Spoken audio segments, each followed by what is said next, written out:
Hello, everyone, and a warm welcome to a new episode of Positive Leadership Podcast. Today, I'm really excited to welcome a remarkable leader who has a long history of innovation, transformation in the world of business and social responsibility and leadership altogether. Our guest today is a visionary leader who is renowned for transforming the banking industry in Brazil, most notably as a former CEO of Banco Real, where he played also a critical role in the groundbreaking merger with ABN AMRO and then Santander. But his influence extends far beyond banking into media, into cosmetics. He's a passionate advocate for the power of leadership in driving social change and stability in the business community. He's not just talking the talk, he's actually actively reshaping how companies worldwide think about their role in the world. Please join me in warmly welcoming, obviously, Fabio Barbosa from Brazil. Fabio, bem-vindo. Warm welcome to Positive Leadership Podcast. Thank you very much, Jean-Philippe. It's a pleasure being here. Looking forward for this conversation. Looking forward to it as well on my side, Fabio. So let's start by the very beginning, discussing your personal journey, Fabio, if you don't mind. From a young entrepreneur to a leading figure in Brazil's banking sector, your career has been shaped by both professional and personal experiences. You mentioned, I think, in interviews, growing in a small town in Brazil and witnessing, again, the local economic challenges influence your career. So could you share with us the values, the core values that you've been inheriting from your parents, your family, and your community in that small town in Brazil, Fabio? I mean, I was very lucky, actually, to have had good influence and good opportunities throughout my life. I normally say life was kind to me. Of course, I was born here in Brazil, in São Paulo State, and I have been always very strict together with family values and so on. But there is one thing, Jean-Philippe, which I think explains better what you're looking for. I worked for Nestlé at the beginning of my career, and I worked for Nestlé in Brazil, in the United States, and in Switzerland. And when I was working in those two countries, I mean, it came across me the idea that I was very strict here in Brazil, but sometimes I used to say that I was not. In order to be socially accepted, I would say to my colleagues, no, I did not study, things like that. When I went to, but I had studied, but I want to be socially accepted. And then I went to Switzerland and to the United States and then to Switzerland with Nestle. And then I said, you know what? Here, people are proud of having studied, of having prepared things to be on time. And that's me. So why am I not like this when I am back home? So believe it or not, Nestle was transferring me to Los Angeles. And I said, I want to go back to Brazil. And I'm going to talk about values because I have always been, as you said, family values, of course. My grandfather, my father, my mother, very strict. And I said, why don't I say that? So in just extending a little bit this answer, I'm sorry for that. I came back and I went to university to teach. I became a professor. And one day a student asked me if he could use some structure of derivatives to transfer unduly money from one company to the other to avoid taxes. And I told him, that's like asking when you're having driving school if you can kill someone with the car. The answer is yes, you can. But that's why you're studying here, for doing proper use of this instrument. And life was kind to me. There was a person there at the Getúlio Vargas Foundation saying, I'm here responsible for ethics, and I would like to talk to you about that. I said, okay, count on me if we don't have a class on ethics, but we have it across the various areas. And therefore, and then it became to me something that I live for, which is to spread this news. If you don't mind, Fabio, I'd love to build on that because ethics usually, in a life, anyone's life, kind of come out of a childhood, right? Of a family, of an education. So could you share with us maybe one story or another one in the way your dad, mom, or extended family shaped some of your ethics as a leader today in Brazil? Yeah. No, that's absolutely correct. It comes from the roots. It's very much rooted here. And what I was trying on the first part of this conversation is to say how I lived for it because it was there and I was not externalizing. But talking about, with my grandfather, which was very present in my life, and I remember saying, you can always be correct, and don't take advantage of anything. So there are several incidents in terms of money. My father also, the change. No, I mean, the person gave you some money, you spend less. It's £1, or $1, Yeah. whatever. Yeah. Yeah. It doesn't matter. You have to pay it back. You have to give back. You have to show exactly what you have. And I remember him telling me, listen, do not ever keep $1 or 1 cent if it's not yours. And that became very clear to me. I'm very strict on money. And I think that's how it came to me. Of course, good values, good family, and so on. Yeah. Very lucky. Yeah. But it's above all how you treat money and how you really perform Interesting. with least details. What is your money? What is not? So I remember going to my grandfather, to my mother, saying, "Okay, you gave me this. I spent this and that," and I was writing there. So that's why maybe I started my life as an accountant. Now I'm connecting things. I It's started very with interesting because it reminds me of an episode I had with someone called Melody Hobson. I don't know if you know Melody Hobson. She's a yes, well-known leader of a bank, actually, investing in African Americans leaders. And she was walking me through the financial education that she had as a kid and the way that accountability, grew in herself. And she became, of course, someone incredibly accountable, particularly in a life, which was tough because her mom was on her own, and so they had no money. So every cent, as you said, mattered a lot. And I think this sense of ethical, justice and integrity, I can imagine starting from that. No, I love to go back to Brazil, which, by the way, is a country I love, so I can disclose that. You can see a jersey, maybe a Brazilian team. Omar, can you see it too? From real players. One is from Ronaldo, one is from Cafu. So just for, oh, good, for the fans. good old times. Yes, good old time, exactly. I'm not talking about the team of today. Okay. And recently I watched a great movie, Fabio, that I'm sure you may have seen because I know you made a lot of noise in Brazil, but outside, from Walter Salles, which made me think. It's called I'm Still Here, right? The big success. And this movie made me think about the time you grew up in Brazil, right? The challenging time. I just remind our listeners that the time there was a dictatorship in Brazil from 1964 to 1985, with a transition to a civilian rule and the adoption of the new democratic constitution, I think, in 1988.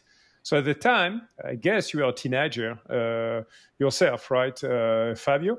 Do you remember those particular years as a student? And did it shape in any ways both, I mean, who you are today and some of your values and engagement in society as well? Yeah, good question.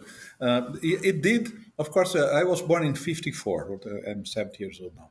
And of course, '64, when it happened, I was a child. I had no Yes. idea what was going Yes. on. So it took me maybe 5, 7 years after that to understand.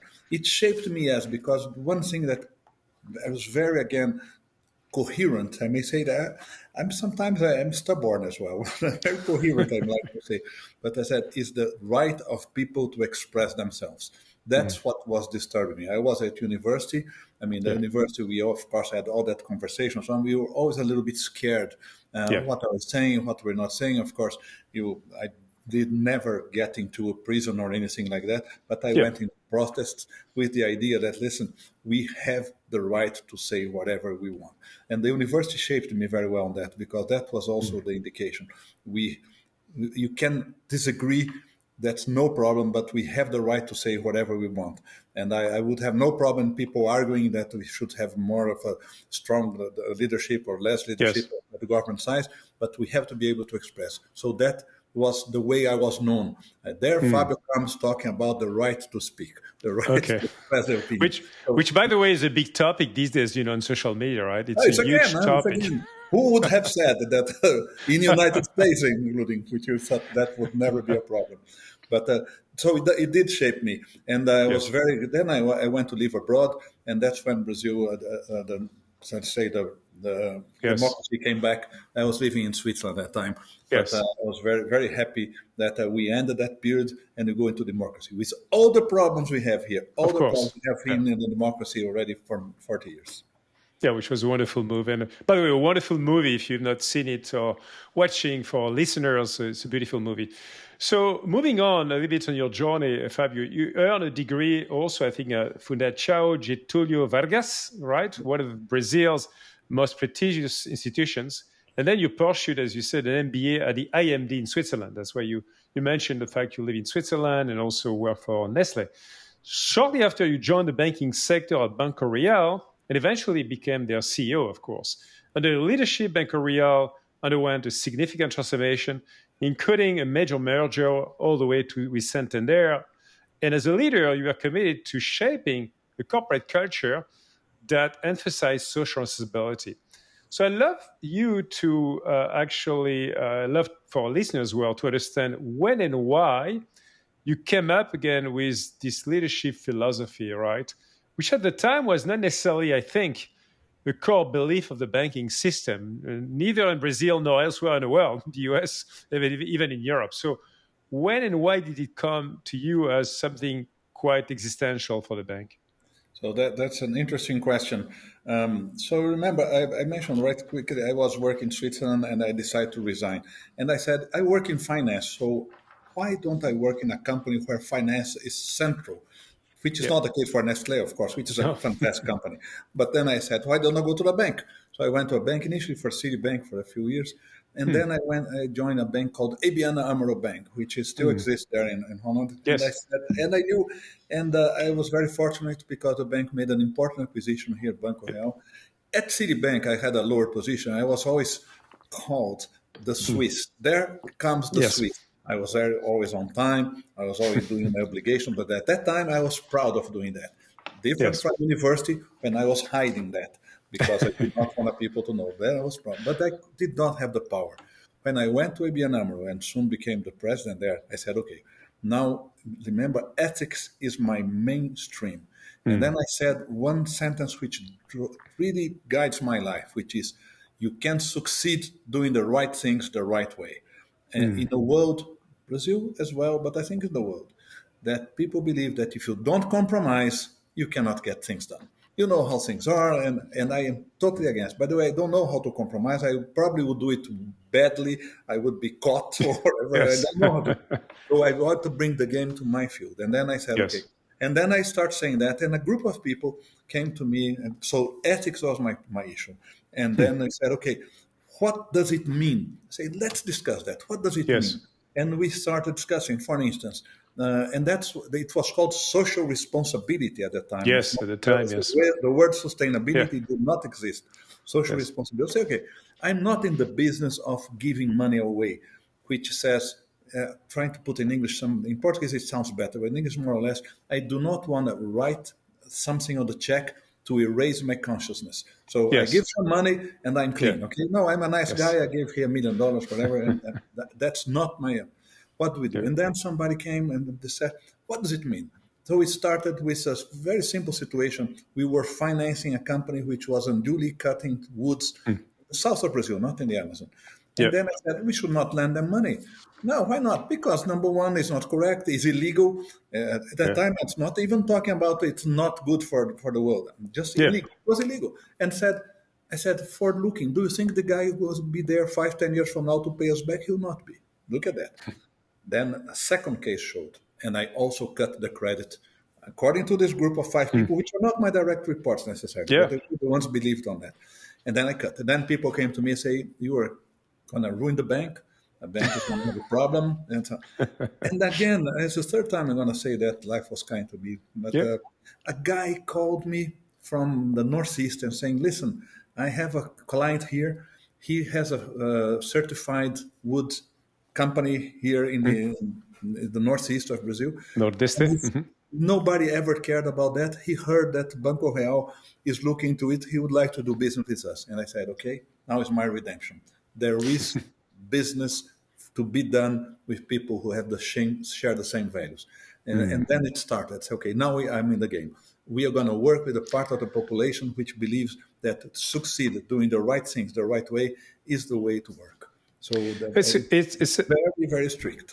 yeah, it's a very interesting story. In many ways, I mean, it seems at the time, which was a few decades ago, right? that in a way you set up the rules of what is called today compliance, right? Compliance, chief compliance officers, committees, because today it seems like impossible to fraud, right? As a bank, and you see all the controls on you know your customer, etc. I mean, there's a bunch of controls, especially in Europe, but globally. So at the time, there was not such controls at all in banks. Can you confirm? It Yeah, was no, kind of Wild West. first, It looks this like was in it was in 1996, so it's like yes, almost 30 years ago. And I was actually there was a magazine. I was the cover of the magazine, and they used to call the Green Banker. But that was a little bit of irony, making it ridiculous. yes, This of guy course, here thinking about that. Me just a second here. yeah, Thinking about, okay, this guy is paying attention to things that he should not be paying attention, what is going on. And so yeah, it was very, very, let's say, ridicularizing, really making it fun out of me. And then I said, forward looking, this is the way to do it. I'm convinced. Also, I have to say, a little bit selfish, if I may say, because that's the yes, business I know how to do. Say, when people are too smart, I'm not good on that. But if the situation gets on the table, everything with transparency, then I'm good at. And so I said, if you don't believe in my good ideas and good values, yeah, just think on my selfishness. I want things yes, to be the game to be on my court, and that's the yes, game I know how to play. And just as it went at a point in time, Philippe, we had yeah. 51 initiatives. I didn't Wow. even know them anymore because it's spread out. And I All found out there across. are more people in companies which are willing to do the things properly than people which are trying to compromise here and there. So it became a reference. No, it's wonderful. It's wonderful to start again with that sense of integrity, this sense of ethics you mentioned, Fabio, in the last couple of questions. And you've been also known, and I'd like to extend the question now, of course, for prioritizing social issues, right, through business goals. And you mentioned in interviews that the idea that profits and sustainability can coexist together, it's not something that was necessarily easily acceptable, I think, by your colleagues at the time in the 90s or early 2000s. So how did you push this new narrative and this new philosophy into the bank to go beyond ethics into societal issues, and how to balance that while obviously you are accountable as a CEO to deliver financial results? Of course, you are not exempted from that. Yeah, no, absolutely. I mean, this. I made lots of presentations to the team and so on. It's amazing within the bank because somebody told me, let's talk to 5,000. We had 25,000 employees at that time. Let's Yeah, talk to make a big set. There was no communication like today. Okay. yeah, I of said, I course. don't want that. I want to start little by little. So I started making this. And there was something which I said, it's a false dilemma. The Mm. idea that either you make money or you do things looking to the externalities Yeah, or the impact you cause is a false dilemma. It's a world of and not a world of or. mm. Or. And so I started with that and said, this is just good business I'm talking about. If you got so, for instance, in the case of the forest which I mentioned, it's good business. There Yes. was another one which was a guy which was fishing shrimps, and Mm. it was badly done. I said, how can we do this guy? Why don't we help him and tell something which is a sustainable fishing of Mm. shrimps, and instead of the way he's doing, which is going to end up his business on its own. So we went there and financed a specialist to teach him on how to do it. I said, this is good business for everybody. So it started with that. And Yes. we were fortunate because the results of the bank was going up because we got a tremendous attachment, especially by the young people, which said, Mm. this bank shares some values that I want to do. So we started going to things, reducing consumption of water. That's natural. Looking at the recycling garbage, that's no problem. Yeah. Reducing consumption of energy or Mm. going for clean energy. I mean, that does not cause any problem for the bank. I Yeah. don't see. I see a false. There are true dilemmas, and I can get some, but these are Yeah. dilemmas. Please. Mm. And I'll get in a moment. Then. The Yeah. second one went into the social issues, and I Mm. said, I believe a lot in diversity, but I'm very careful. A moment ago, I was explaining here to another group diversity of points of view. That's what I'm after. Yes. I'm not after to comply with social pressures to have diversity, ethics, and ethnics, and so on. Yes. People with different background, people with social background, people with another race Yeah. or another social, sexual orientation, whatever it is, they have different points of view. And that's Yeah. what I'm after. So I'm not Yeah. after just for the sake of it. And normally, Yes. Jean-Philippe, I put just an object in front of me here and say, listen, the best way to describe this is to have different points of view. If you have everybody on the same side, you cannot describe a problem. So I Yeah. said, diversity is not an obligation. Diversity can enhance the decision-making process. That's why I work with diversity. And by the way, although the company was making donations here, I never wanted to do that. I agree with Milton Friedman. That's to be done by the shareholder, not by the company. But the company has to do its business properly. So I dared to adjust Milton Friedman's thought and saying Yes. the business of business is sustainable business.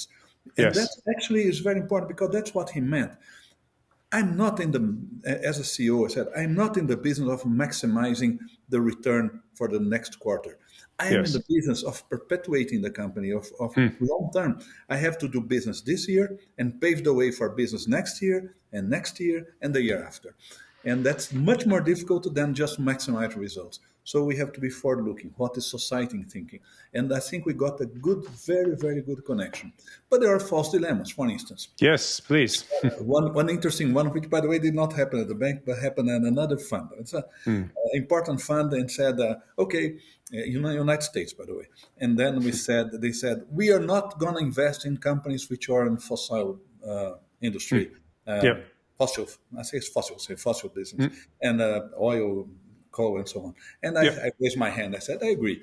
But it's a little bit cynical if we go and fill up our tank in a Exxon station nearby. Every day. Yeah. So basically, you're saying, I don't want to invest, but Jean-Philippe, please do you invest because I need the gasoline. Said, I am against that. I'm totally against that. It's a dilemma, it's a true dilemma. What do we do? I said, I think we should continue to invest because otherwise we are going to just being cynical here. Yep. But we should mobilize, and that's what we did. It's a small fund, team together with others and try to pressure the companies like Exxon, Shell, and so on, join To this activity. transform. We're too small to lead that, Yeah. to transform that. But again, Yeah. don't come to me and say that. That's interesting. Another interesting one, let's say, we're not financing guns and for the army, but then say Yes. this company produces uniforms for the army. Can we finance them or not? I really don't know. I really don't know. Well, we can discuss that. Boots for the army. I don't know. I Yes. really don't know. And I still today don't know, by the way.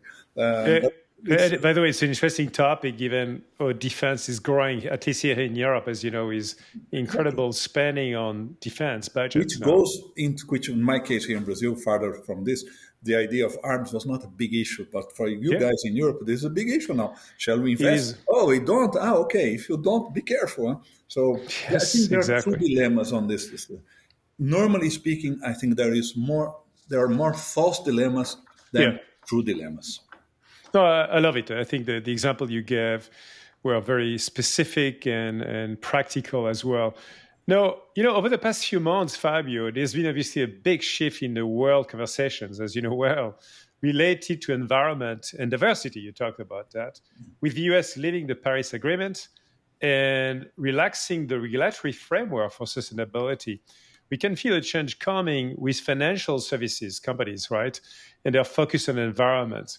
The SEC in the US has ceased actually defending its climate disclosure regulations in the US, which require companies to disclose carbon emission, as an example. So, how do you see the world of finance evolving with the geopolitics of the world? And I think, as still a board member, if I'm not mistaken, right, of Itaú Unibanco, what have you decided to do when it comes again to becoming maybe or not a net zero bank in the coming years to come? I mean, we can talk. I will put the United States aside for a moment. Yes. For a moment. But I think that even in the United States, there are two issues. The issue of the woke, which was called the woke and so on, with something. And environmental is another thing. I think we're mixing up those two things. But we can come back on Yes. that moment. But I said, I'm very much convinced, and especially here in Brazil. I mean, Brazil, by the way, has many problems, but the one thing you can do well is exactly environmental. I think our image is bad, but what we do here is fantastic. Brazil has 80 to 90% of the electricity produced by clean sources. Clean. Absolutely, And which is sometimes it goes to 97%, depending on the season and so on, because of the yeah, sunshine and so on. And so it's impressive. Now I say, I can see the environmental is a problem. I said, we can see the rain, we can yeah, see the drought here in São Paulo, which is happening right now. And yes, so on. yeah, So these things are very tangible. And I say, Itaú and other banks, we continue to have and to target the net zero for 2035, and I may be wrong here on the dates. If I yeah, apologize, yeah, but it's more or less, and we want to be. So it's not only the bank, of course, is a clean, but the portfolio is not clean, and we yes, are working on that, and therefore we finance. I talked to a guy which was in the coal business, electricity, but based on coal, yeah, which is very little in Brazil. And I told him, listen, you're not going to be financed and so on. And he was upset at me. And I said, don't get upset at me. It's not me. You're not going to get financing. So now the banks are not financing him. Actually, the banks are financed. They say, I'm financing you provided that you say, okay, today is 30% on coal, for instance. Next yeah, 10 years is going to be 15%. I even made a joke. You say that in 2521 is going to yeah, be zero. Say something. Don't just play that. Because he said, that's the way things are. That's not the way things are. And no, when recently he came back to me, you're right, the banks are coming to me and are giving me a hard time. Of course. So I continue to believe, I see Europeans continue, and allow me to say, it's yeah, impressive what the Chinese are doing. By the way, yes, the Chinese saw that a great opportunity, and therefore they today control the solar oh yeah, energy plates, and yeah, the wind, and they control electric cars. They control everything. They bet on that. I think they are doing it right. Chinese have many other problems, but they yeah. are doing the things right.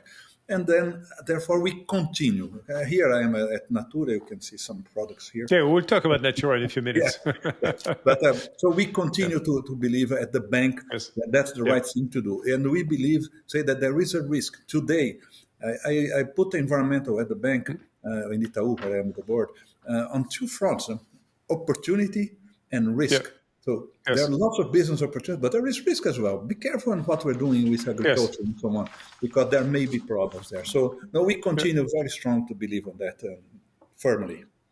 Yeah, no, it's wonderful.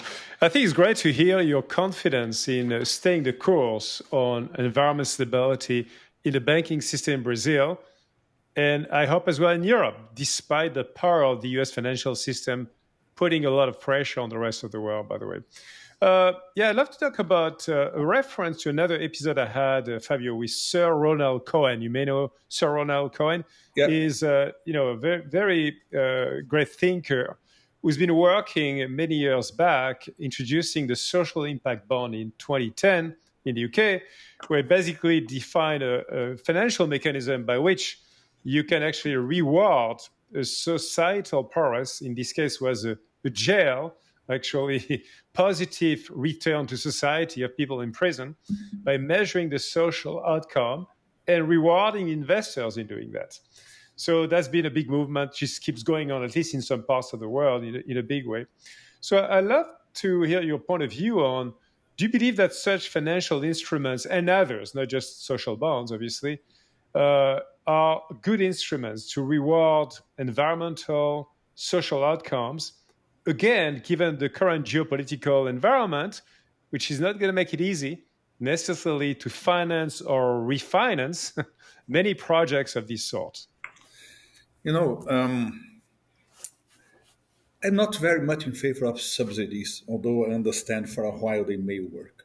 Yeah. The thing I'm working, and it's curious because yesterday evening, I'm lucky to have this conversation now because yesterday evening we had a long conversation about that and Okay. how the market is prevailing Yes. and marketing shifts. So I see at least two or three initiatives which show that yes, there are to be financial incentives, but they don't have to be necessarily through subsidies. Number one is the carbon credit. There has to be a Yeah. market for carbon. And here in Brazil, there are many companies which are starting to restore forests.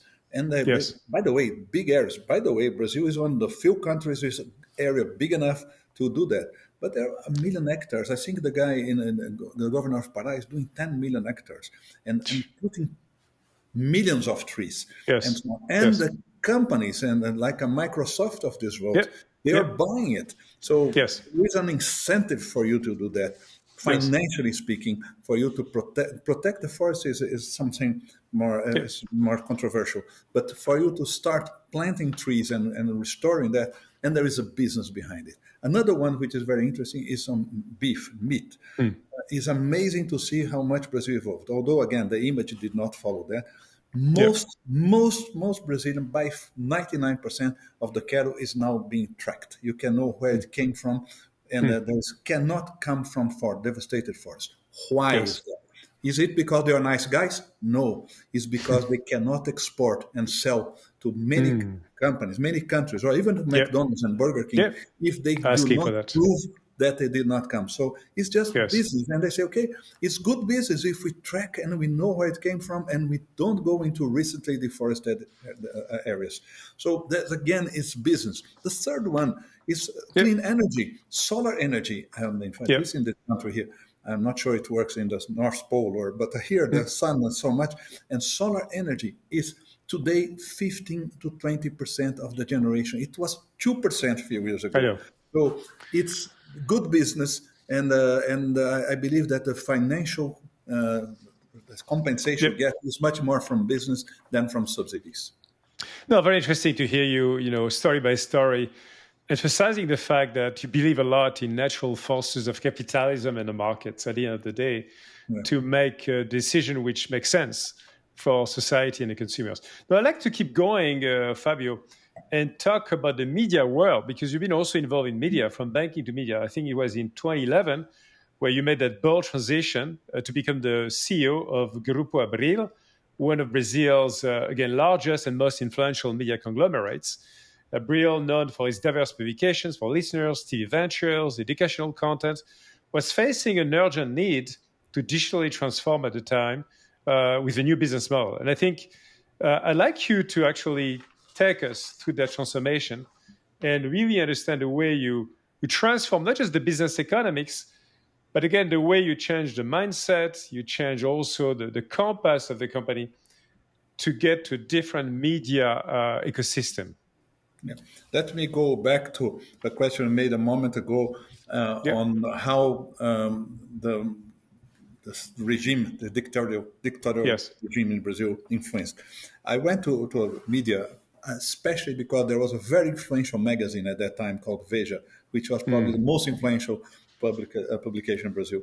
And we were there to talk about democracy. And we had 3 or 4 things we defend, like free speech, which was my cause from the Yes. beginning, ethics, transparency, democracy, and free market. Talking Mm. about the economy, very much. I'm Mm. very much for free market. So Yeah. that was, and that's the main reason we went there. When I got there, all of a sudden I say, okay, there's a transformation going on here, and we have to rethink this business here. And actually, we went into a process of rethinking, going much more digital, reducing some brands, some magazines, and so on, Yes. trying to put the company into a better track. It is a very, very difficult transformation.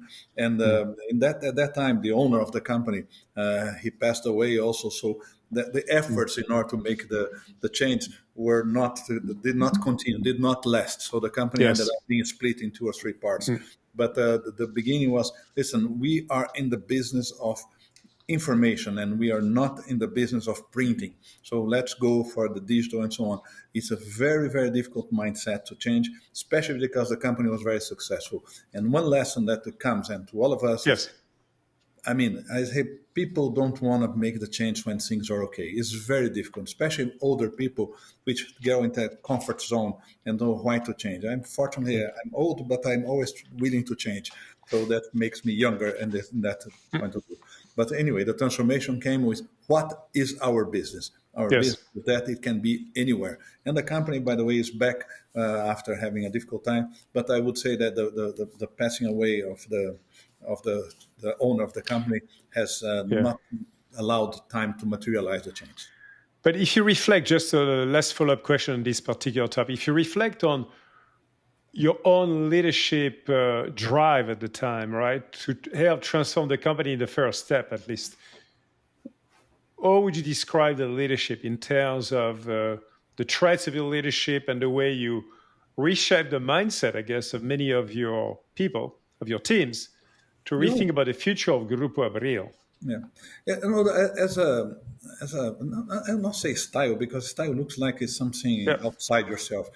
As a person, I am very enthusiastic, as you can see here, on my yes, beliefs, and I always bring people along. I'm not authoritarian. I try to bring consensus. I said when I started with social responsibility at the bank, I brought yeah, five six people and said, let's do it together. So, and that's what I also did in the brew. Is idea that listen, and I do not go.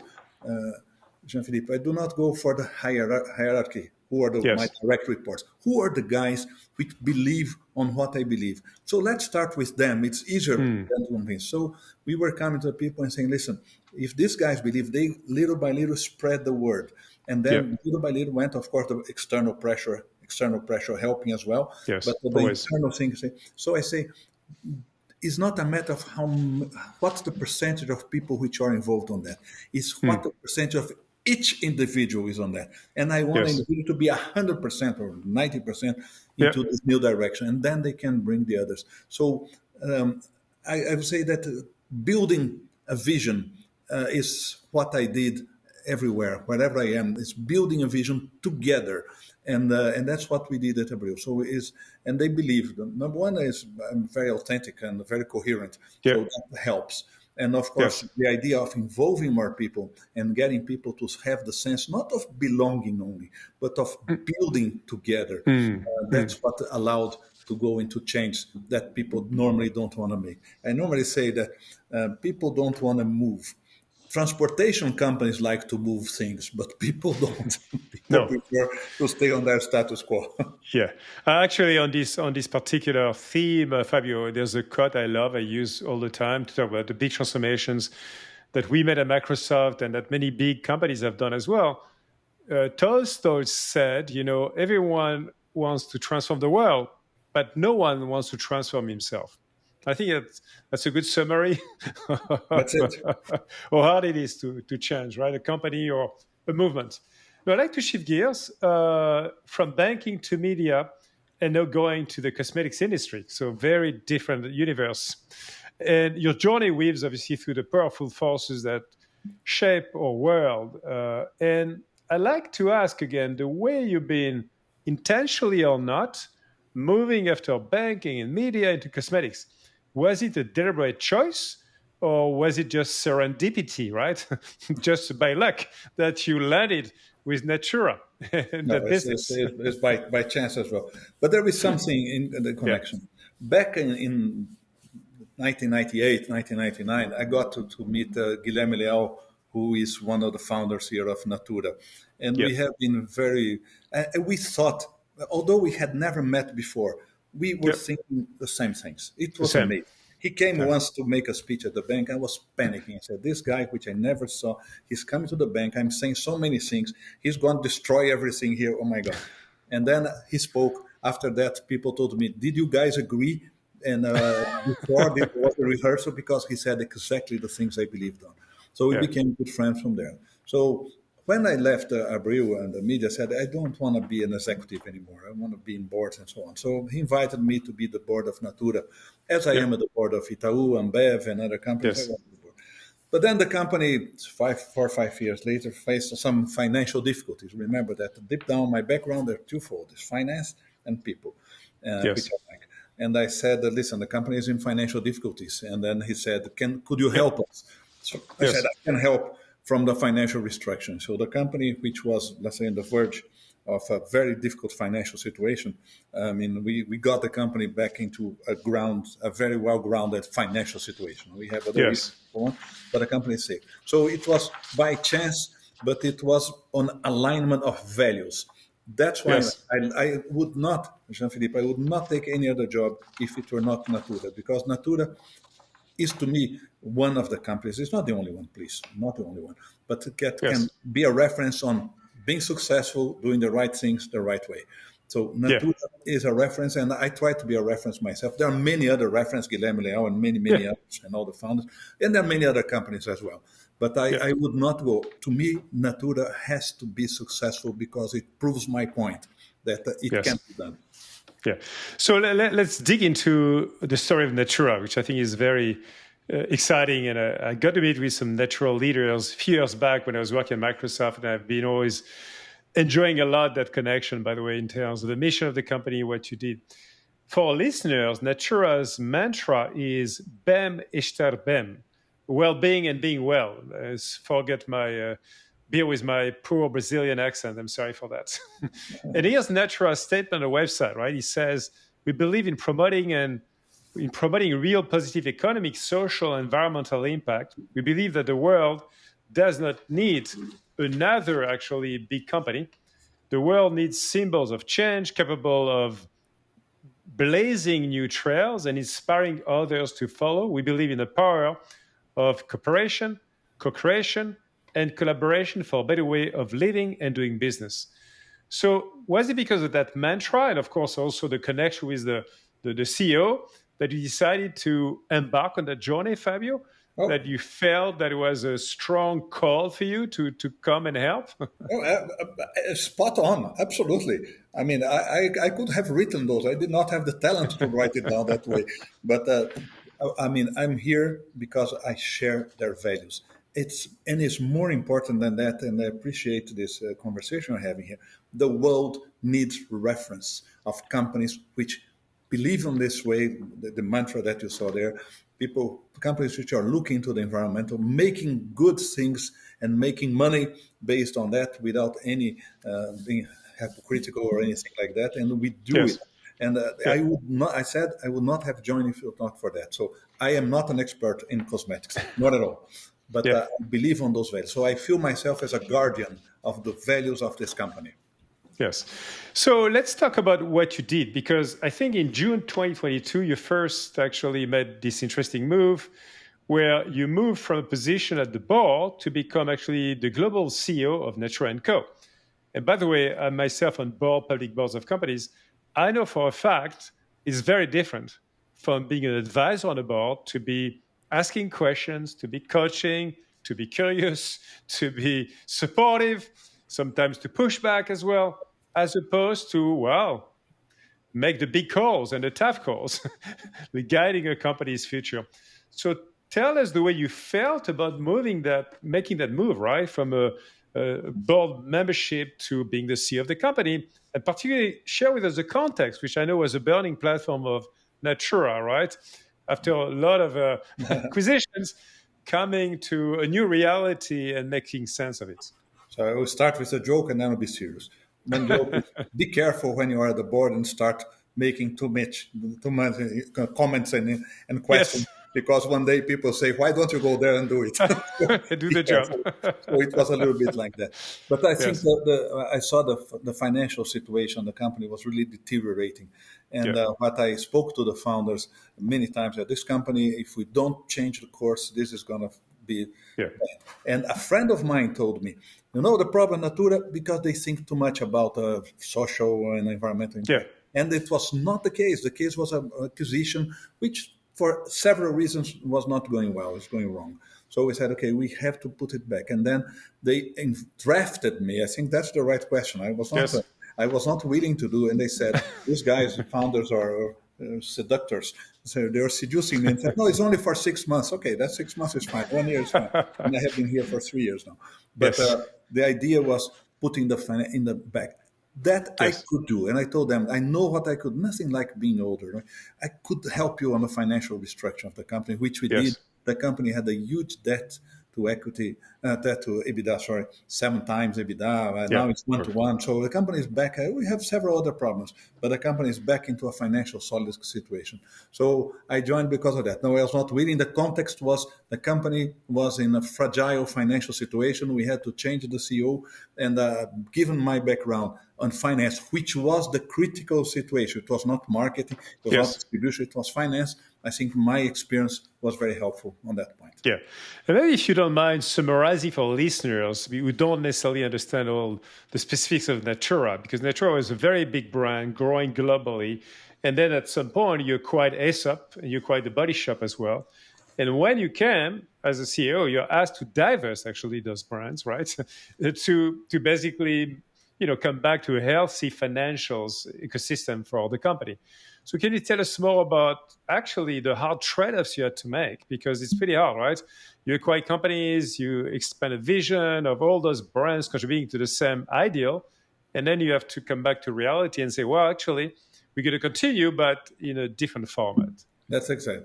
I think so. The company was basically a Brazilian company on cosmetics, which went into Latin America, very successful, and with a fantastic brand. And then there was the idea that the company was too much relying on Brazil, too Yeah. much relying on Latin America, weak currencies. We should go and invest internationally. So first acquisition was Aesop in 2010, something like Yes. that, and it was a small company which we left aside. And then the Body Shop. The Body Shop was already a problem because it was badly hurt by the COVID.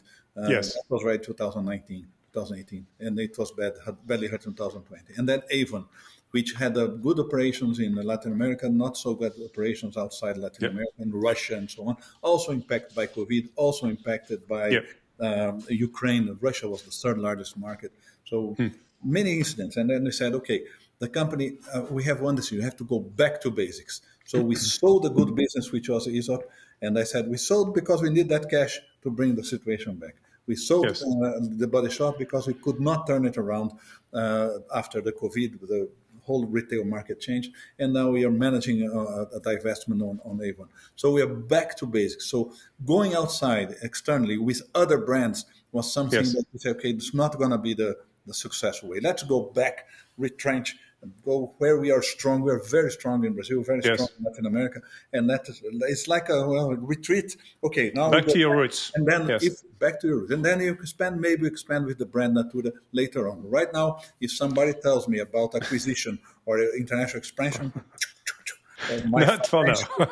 roots say no, don't do it. So clearly, Fabio, as you've done and you keep doing that, obviously that big transformation, I'm sure you had to deal with some tough decisions, right? And so how did you make those tough decisions while staying loyal to your value system that we discussed since the beginning of this episode, right? And the convictions you have as a leader. How did you do that? Because it's not easy when you're CEO and you have to make tough decisions because the financials are not there and you cannot sustain otherwise. So how did you do that from the people standpoint, from the social I would standpoint say as well? sometimes I say I was trained for that. I still think that's important. Let's expand this to say it was still Yeah. the hardest thing on my job is to fire someone.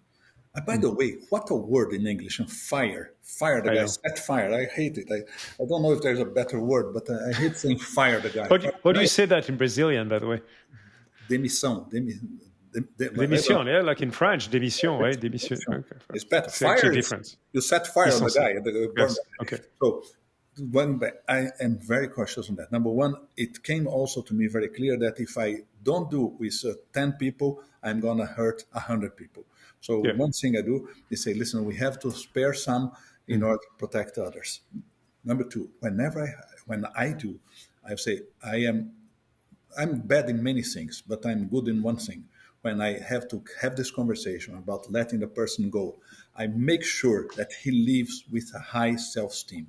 And I always attribute that situation to his profile at that moment for that company. Yeah. And that has nothing to do with himself.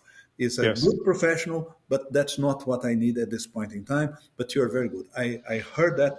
I learned that the hard way. And maybe a Yes. message to everybody.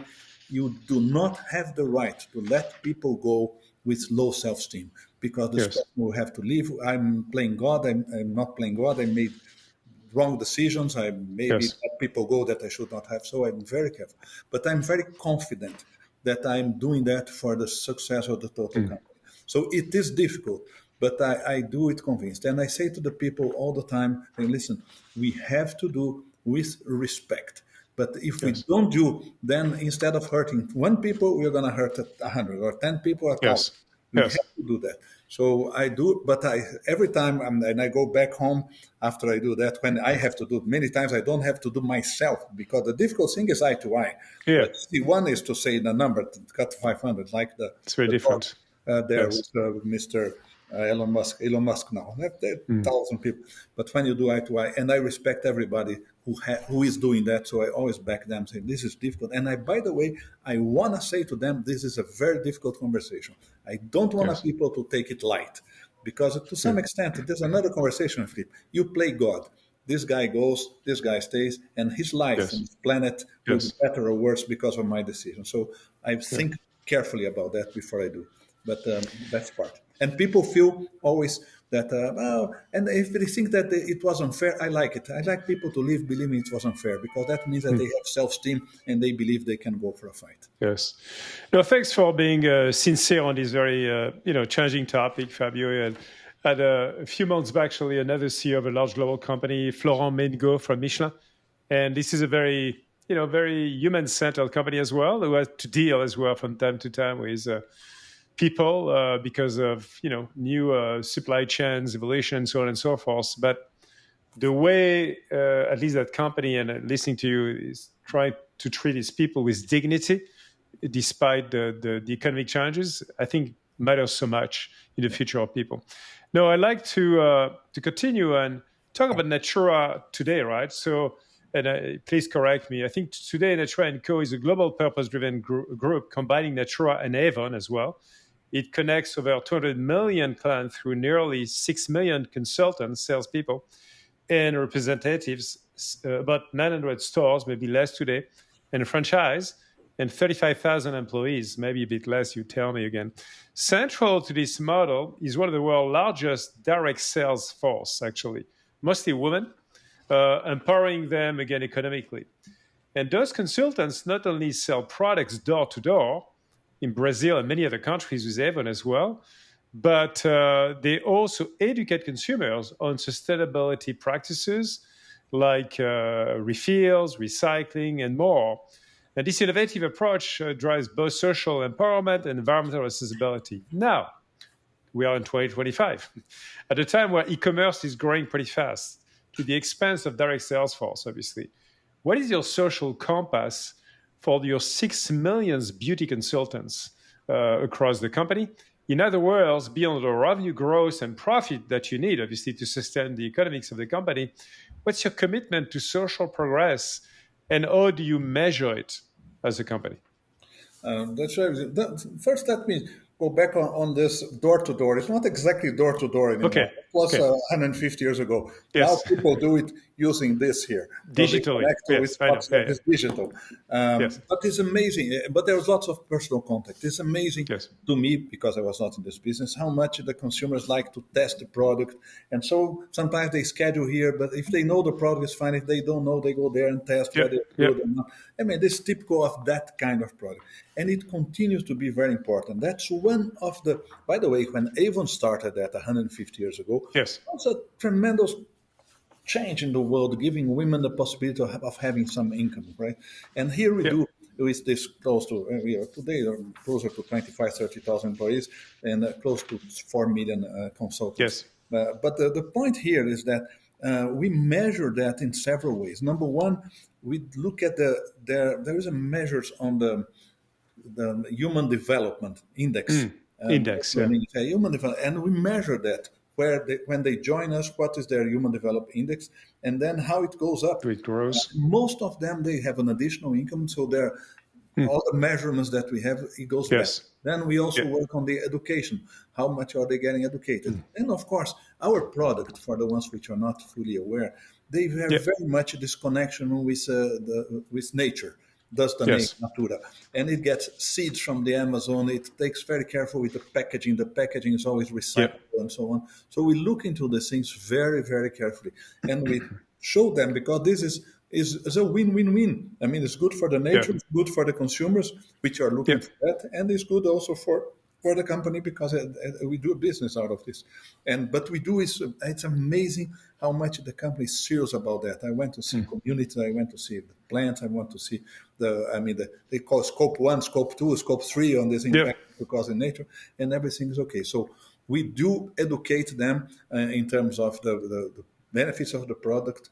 We Yes. do that ends up We offer them also some education sometimes, but above all, we measure if their quality of life is getting better.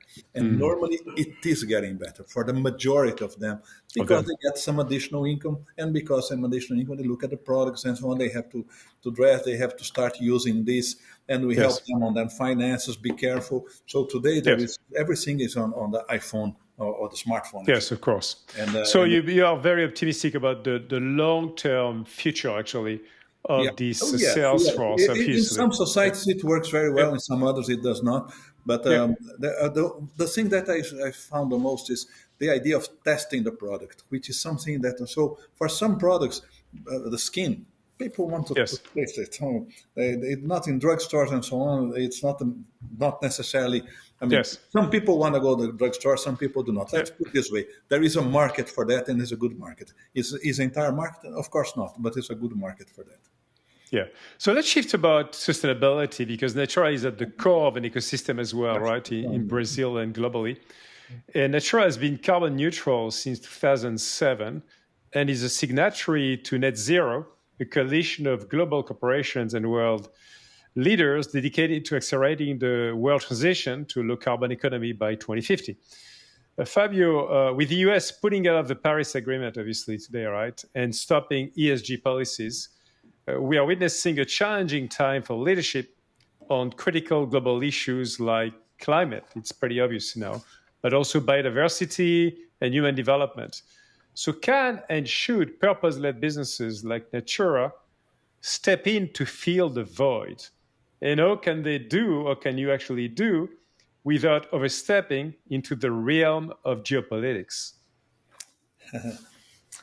Uh, we are recording that on April 2nd. That's when Mr. Trump is due to Yes. announce tariffs. Let's see. But about 4 weeks ago, maybe 3 to 4 weeks ago, we were in every newspaper cover page restating our beliefs on the sustainability, Mm. be it on environmental issues, be it on social issues, Yeah. be it on governance, just to go on the ESG. I don't like ESG actually. I like Mm. sustainability. Sustainability gives me the idea that you're Yes. not in the business of maximizing your results. You're in the business of a sustainable business, which has to do profit this year, next year, and the year, in a To society endure long term. constantly change. On a society Yes. that is changing all the time. Yes. So I prefer that. And but we restated that we were Mm. because we believe we live and we let me say I don't think this is going to last for long. I say I believe people ask me, is that some fashionable the sustainability or is it a Yeah. fashion moment? Say there is one thing. Let me say, there is one sentence I say all the time, which is, if my generation did not leave a better country for our children, we did leave better children for our country. I see Mm. the young population, young generation with social consciousness, environmental consciousness, ethical consciousness, and even civic Mm. social consciousness, which was not the case in my generation. I'm not talking about individuals, Yes. talking about generation. So I say, I see them connected with environmental issues. I see Yes. them connected with social inclusion. I mean, just look at the words, the jokes that we used to do 40 years ago, 20 years ago, Yeah. and now. So they are much more conscious now. Mm. I cannot make, Jean-Philippe, any prediction on economy. I No. don't, Of but I course. can do on demography. Mm. People which are 10 years old, they will be 20, 10 years from now. People which are 20 will be 30. People are 30 will be 40. And they will be the consumers. They will be the Yes. ones. And they value things that my generation did not value. So Yes. we believe very much on that and we restate it. Now, of course, we're not in the United States. I'm not in the business of the United States. I'm Yeah. not target of Mr. Trump. I am Yep. not in the oil industry or whatever, not clean energy. So I think I'll be spared from that. But Okay. we will not bend on our convictions because Well, I believe on that more and more. that's great. Great to hear, Fabio. So, under your leadership, Natura has also helped preserve over 730,000 hectares of the Amazon, maybe more by today, by the way, partnering with 44 indigenous and local communities and showing the world that the regenerative business model is possible. And this aligns with encouraging news, by the way, because deforestation in Brazil and Amazon dropped by 7% in 2024. But behind that, actually, forest degradation has exploded. So it's a different concept between, of course, deforestation and degradation. and up by nearly 500%, largely due to fires and extreme drought as well. The Amazon is still burning today. So as Brazil prepares to host COP30 in Belém next year, so actually it's a pretty big deal, what's your urgent call to your fellow business leaders across the world, not just in Brazil, globally, right? And governments to reverse this degradation crisis of the Amazon? And how is Natura raising its own ambitions, if you do that, to protect and regenerate the Amazon, both societally, socially, and ecologically in the critical years ahead of us? Well, first let me say that Natura has many initiatives, as you said, generating income. Because the big issue in Amazon, we have, I forgot now, maybe we have 10, 20 million people living in the Amazon region. I mean, Yeah, these people ought to make some living. I mean, to say that they will not, and they of are course. indigenous community, but they are not the majority. Majority are people living by the rivers and so Hmm. on, and we generate income. That's the beauty of this. And I went there to Yes, visit myself. It's fantastic. So we buy seeds yes, and they collect seeds. By collecting yeah, seeds, they generate income, and then we finance them to buy, for instance, a machine to pressure the seeds and sell the oil and so on. They make income, and I was glad to see people which were they studied, they went hmm. outside their little community, and they came back because And it they came saw back. this, Yeah, so which was unthinkable 10, 20 years ago. So people go back. So we do our own share. Of yes, course, the problem is much bigger. I have many of these thoughts, and I say I don't know how to solve the problems of the world, but I yes, know that if everyone cleans its own backyard, the world will be yes, clean. So we do it our own backyard, and we protect forest. We do that, but we do that generating income. Okay, now yes, I am, and I'll go back to the at the end. It was our main question: what to yeah, say to the others. But I see a major change taking place there. Number hmm. one, the fires are uncontrollable. I mean, the United States cannot control fire in Of Los Angeles, course. the richest country in the world, the richest state in the United States, Hmm. and they cannot control. Now, people have no idea. The size of Amazon forest is two-thirds of continental U.S. So It's don't. incredible. It's not like a fire. Even in I No, go back in Los Angeles, they could not do it. How can they do it in Amazon? So the issue of fires it worries me. But just be aware with the yeah, fact that many people are working, and I myself also investor, Guilherme Leal and others are yeah, in companies which are restoring nature, restoring forest. yes, Some yeah, government programs are restoring. Microsoft of this world and yeah, other companies are looking for carbon credit to buy. So there is yeah, a change in this movement. hmm. One thing is important in Amazon, which there is still some devastation and much smaller than it was, is criminal. It's Yeah, criminal. It's not that yes, people are doing hmm. that. It's criminal because there is money to be made on woods, because there is Yes, money to be made. Now they don't do anymore for soybeans or hmm. for pastures because nobody Yeah, will be there. But they sell the wood, and the wood hmm. makes money. And they sell, by the way, to Europe. They sell to the United States, Yeah, and they sell to everyone. So this is a big problem. hmm. Criminality, by the way, getting big. But if I say to the world is the following, I mean, climate change, I mean, it's a reality. And I think more and more people are feeling. Parenthesis here, I was once at the United Nations convention, and they were showing a Yes, polar bear on an iceberg trying to hmm. show this, and this is very sad. And I made a joke saying, Yes, I never saw a polar bear. Don't try hmm. to get me engaged on a polar bear, which I don't Yeah, even know, sorry for the joke, whether it exists or hmm. not. Yeah, Show me the drought here in Brazil close to me, because hmm. then it touched me, or the flood Yes, that you have hmm. in Europe, which you had last Hmm. week, or the fire Yes, that you have in Los Angeles, and try to have that community yeah, understanding that listen, this is close to me, this is not something very distant, and therefore the companies start to say, okay, we can do in Amazon, but don't talk about let's protect Amazon if you don't find a way to hmm. financially compensate the people which are living there, be it by collecting seeds, be it by Yes, protecting the forest, be it on yeah, selling wood on a certified way and so on. But we have to generate income. Now, Amazon is the only area big enough to change. In Indonesia, there is maybe in Congo, but the hmm. big enough is really here in Latin America, Yes, because it's yeah, Brazil, Colombia, all the countries Colombia. the Amazon. Yes, And so I say, listen, we better look into it. But for that, a credit carbon market, which is, by the way, exists in Europe, and Brazil is working on that right now. Yeah. It is a crucial answer for that. To me, it Okay. has to be financially sustainable. But Sustainable. the good news is that there's less devastation today than it was. It The used to bad be. news is that Yes. criminality continue.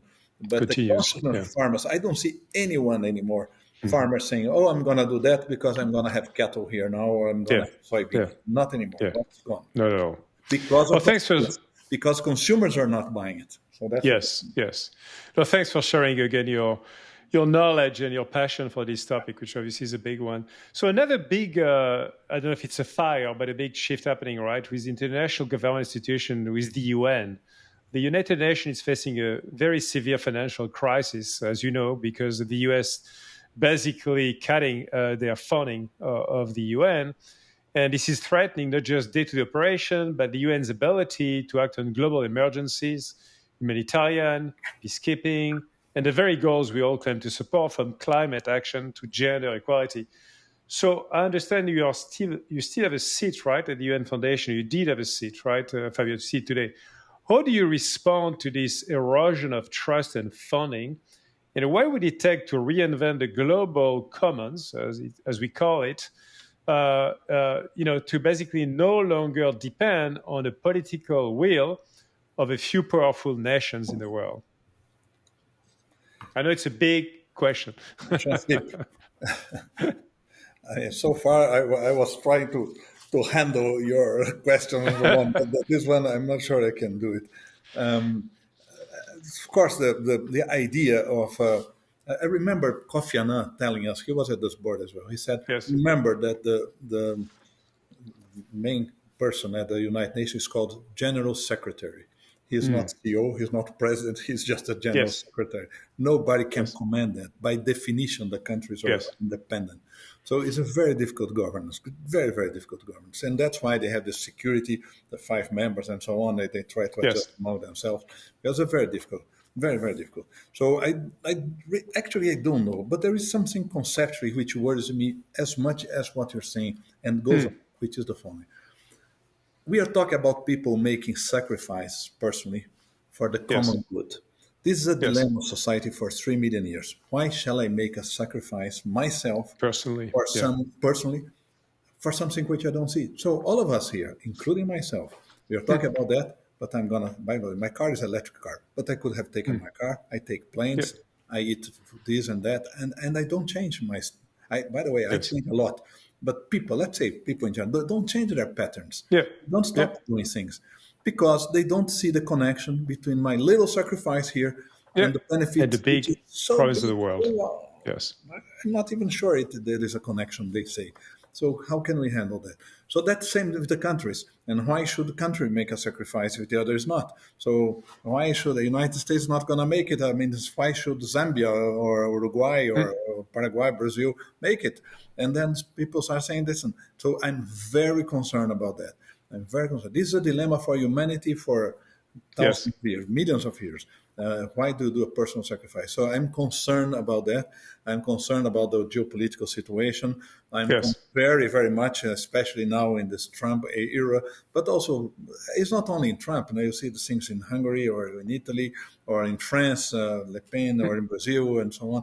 It's much more radical, everything. Yes. And the idea of being against the normal rule, let's say, being against the idea of climate change and so on, seems to have a tremendous appeal.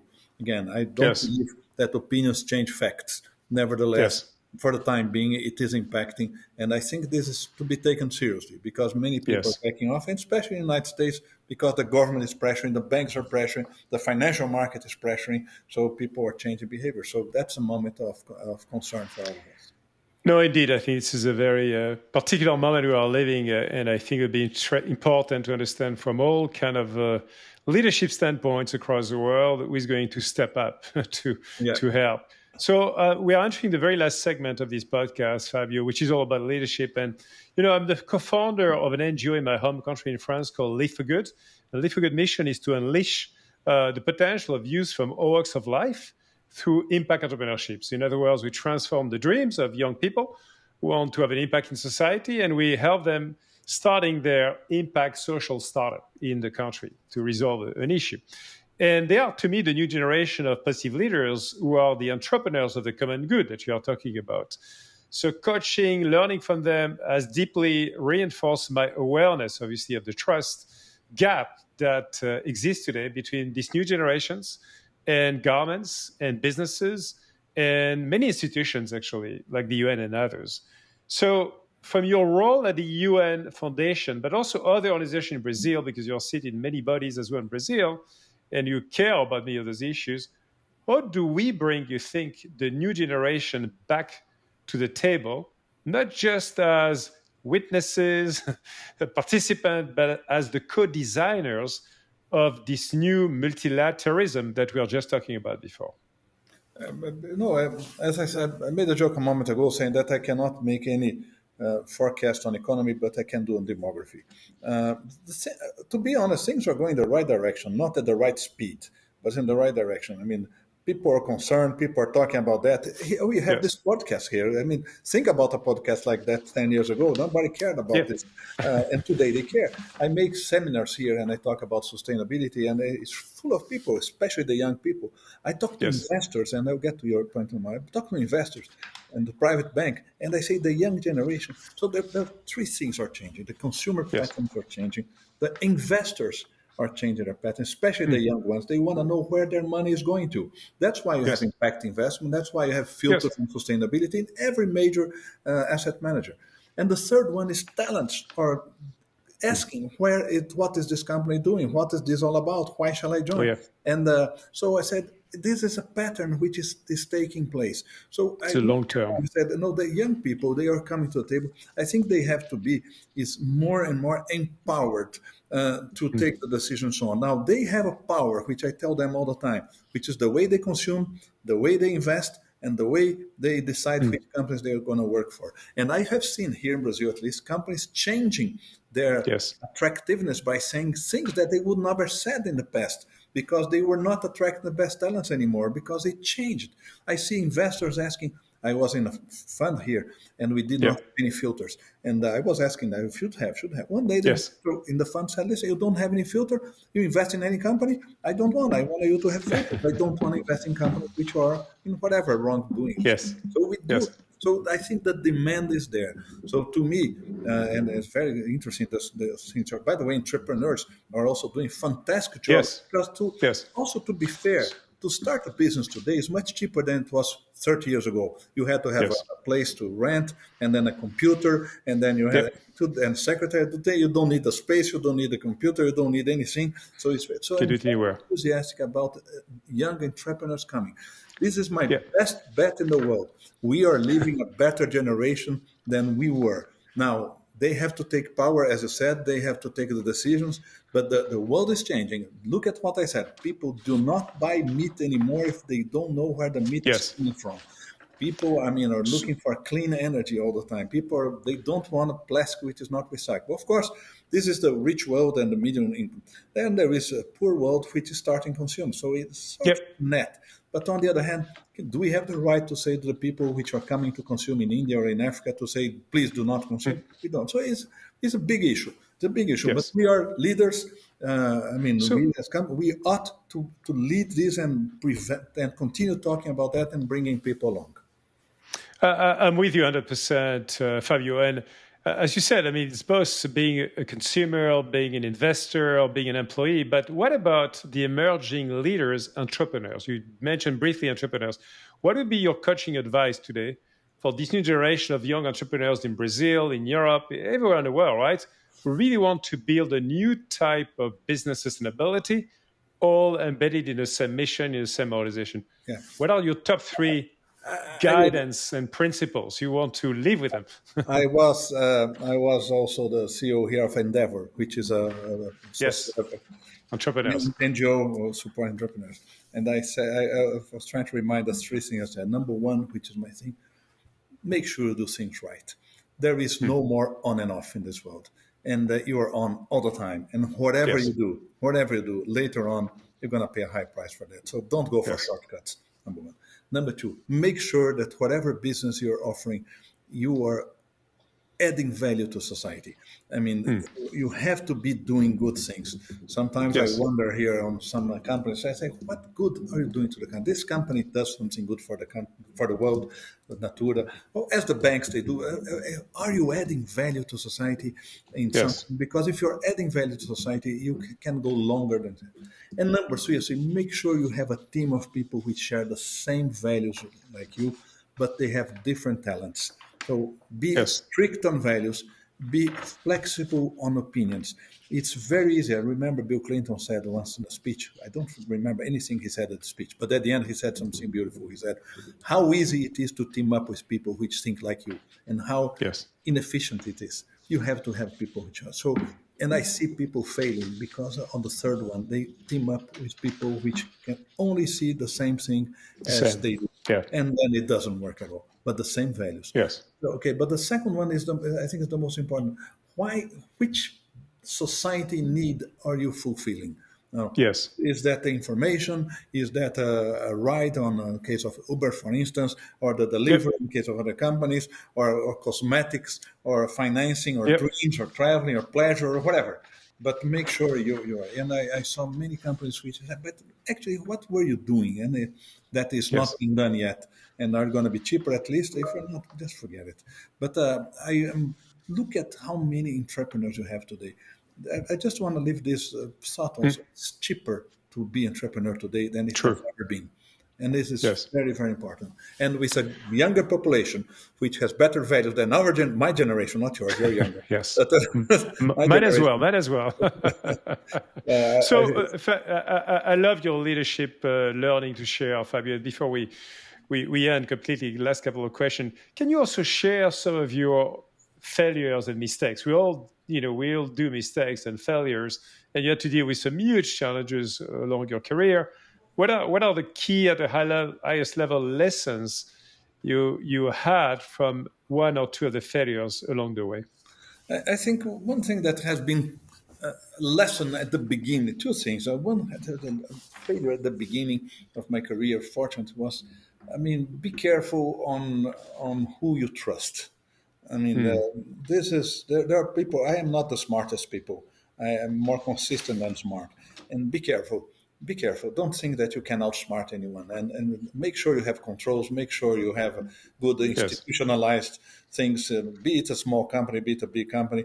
Don't go on people saying, "Okay, I trust him. There will be no problem." Because make sure you have controls. I made mistakes by not having enough, let's say, institutionalized context for the people to behave within the guardrails, and believe me that Yes. people do. And that was a big mistake, and we paid dearly for that.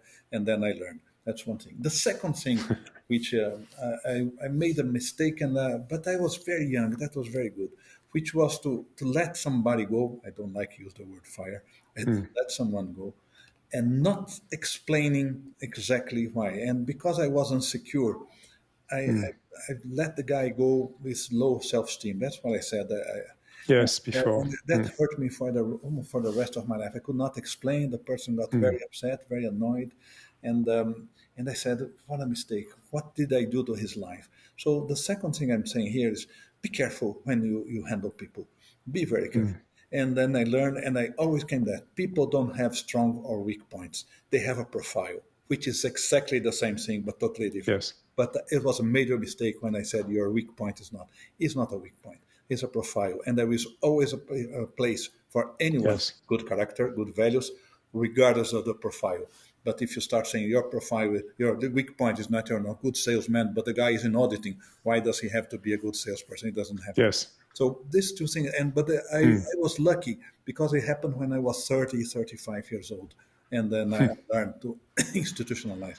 And the third thing, I am not Yeah. too detail oriented. And I said, if I'm not, I have always beside me someone who is detail People oriented, who can. someone Yeah. who complements me because I can Yes. overlook. And I say that to everybody. Be careful because I may have left something pass without noting. Just alert me. Yes. So understanding who you are and who do you need to complement you is another good advice. I love it. I love it. And as we conclude my very last question, I want to thank you for your honesty and sincerity, Fabio, to all of your minds and experiences and insights, the good, the bad ones, and the way you've been shaping your own journey.